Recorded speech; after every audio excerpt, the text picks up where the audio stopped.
हमजा हाशमी की रिपोर्ट के मुताबिक खबर शामिल की जा रही है। गुजरांवाला नौशहरा रोड में मशहूर बाज़ार मदीना बाज़ार में जहां एक अंजमन ताजरान का इजलास मुनक्कद हुआ, जिसमें अंजमन ताजरान की बॉडी का ऐलान किया गया। बॉडी के मुंतखब होने वाले ओहदेदारों में डॉक्टर मोहम्मद मुस्तफ़ा साहब को सदर मुंतखब किया गया और नायब सदर मलक सद्दाम साहब और जनरल सेक्रेटरी राना सन्यारा काशफ साहब और ख़जानची इरफान भट्ट साहब होंगे। और मदीना बाज़ार के तमाम दुकानदारों की मौजूदगी में बॉडी का ऐलान किया गया।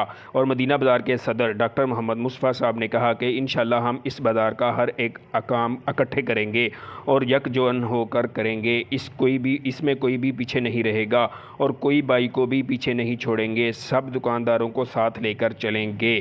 कैमरामैन अली भट्ट के साथ हमजा हाशमी, न्यूज़ 4 गुजरांवाला।